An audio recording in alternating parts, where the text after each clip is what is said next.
Good morning, good afternoon, and good evening, wherever you are watching us from. It is the 14th of June 2026.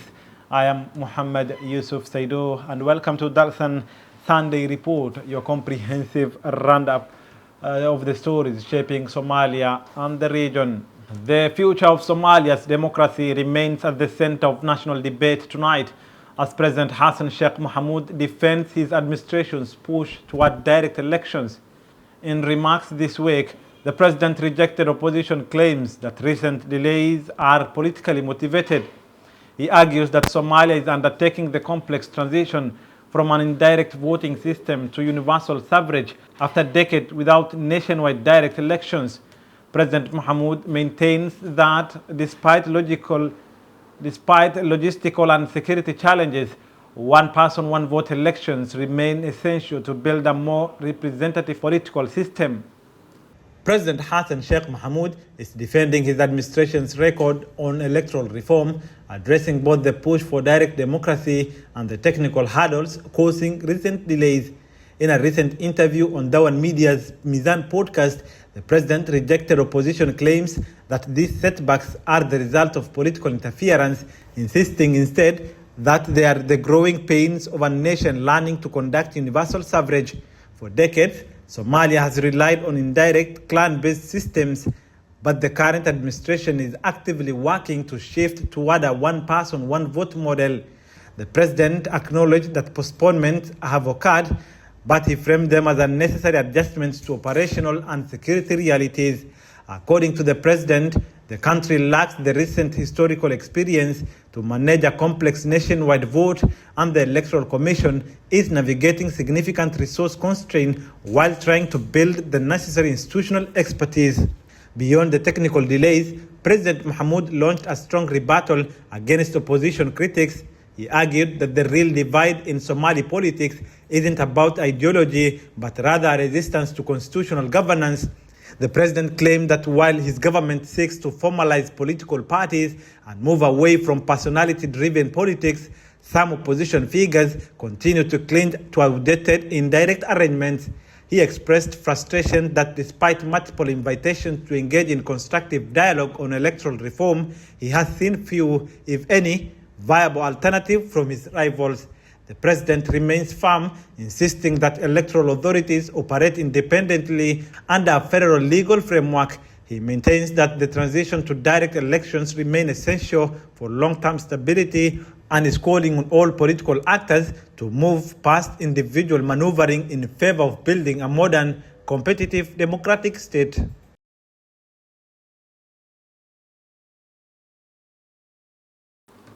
The president is also focusing on security and governance during a high-level visit to Johar. President Mohamud met senior security officials to review ongoing operations against Al-Shabaab in Hirshabelle. He also held talks with traditional elders on preparations for upcoming elections and inspected the nearly completed Hirshabelle House of Representatives. The visit reflects efforts to strengthen both security and state institutions as the region balances military operations with political development. President Hassan Sheikh Mohamud has concluded a high-level visit to Johar, the administrative capital of Hirshabelle state, where he held critical discussions aimed at bolstering regional security and fostering deeper collaboration between the public and security agencies. During his visit, the president met with top-ranking security officials to review the ongoing operations against Al-Shabaab. President Mohamud received detailed briefings on the significant milestones achieved in the offensive, commending the Somali National Armed Forces for their dedication to stabilizing the region and protecting local communities. He emphasized that the success recorded so far are a testament to the sacrifice and professional commitment of the forces on the ground. Beyond security, the president turned his focus to the political landscape of Hirshabelle. In a meeting with traditional elders, he underscored the pivotal role they played in the country's democratic journey. The discussion centered on the preparations for the upcoming inclusive elections. President Mohamud praised the elders for their role as pillars of peace, unity, and governance, urging them to continue guiding their communities toward a more stable and representative political future. The visit also took a developmental turn As President Mohamed, accompanied by Hirshabelle State President Ali Abdullah Hussein, he conducted an inspection of the newly constructed Hirshabelle House of Representatives. As the region balances the rigors of military operations with the complexities of electoral preparation, the President's presence in Johor serves as both a strategic alignment and vote of confidence in the state's political trajectory. An influential American policy institute is calling for a major rethink of U.S. engagement with Somalia. A new report from the Atlantic Council urges that Somalia should no longer be viewed solely through the lens of counterterrorism. The analysis highlights the country's strategic location near critical global shipping routes and points to growing opportunities in trade, maritime security, and energy. The report suggests a broader partnership could advance both Somali development and wider regional stability.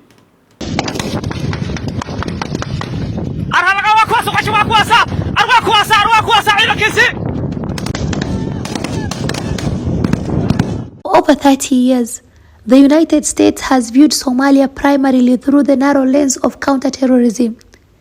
But a new, significant analysis from the Atlantic Council suggests it is time for Washington to fundamentally rethink that approach. According to the report, Somalia is no longer just a security challenge. It is an emerging strategic asset with immense, yet overlooked economic and geopolitical potential. The authors argue that while the threat from groups like Al-Shabaab and ISIS Somalia remains real and requires a sustained response, treating the country solely as battlefield limits America's reach in the Horn of Africa. The stakes are increasingly high, particularly regarding maritime security. Somalia sits at the doorstep of the Bab al-Mandab Strait, a vital choke point that facilitates up to 15% of all global trade. As regional conflicts continue to threaten Red Sea shipping lanes, the report highlights that Somalia's geography makes it indispensable to a broader security strategy. The authors point to Turkey's growing presence as a primary example of a more holistic model, one that combines security training, diplomatic engagement, and serious commercial investment in ports and energy. While the United States has already invested heavily in elite units like Danab Brigade, the report warns that Washington currently lacks a coherent framework to turn those tactical military gains into lasting strategic successes. Looking ahead, the analysis suggests a shift, moving from broad security sector reforms to a more targeted approach. By focusing resources on regions like Jubaland, Puntland, and Somaliland, where security interests align with economic opportunity, the US could foster the stability needed for growth. Ultimately, the message is clear. To secure its own long-term interests, Washington must move beyond just fighting threats. It is time to start building partnerships that recognize Somalia's potential as a key player in the global economy and a stabilizing force in the Red Sea. The country's emerging energy sector continues to draw attention. President Hassan Sheikh Mohamud has defended Turkey's role in offshore petroleum exploration, arguing that Somalia must work with partners willing to invest despite ongoing challenges. The president says the government's strategy remains open to international investors and insists that developing natural resources is crucial to economic growth and national recovery.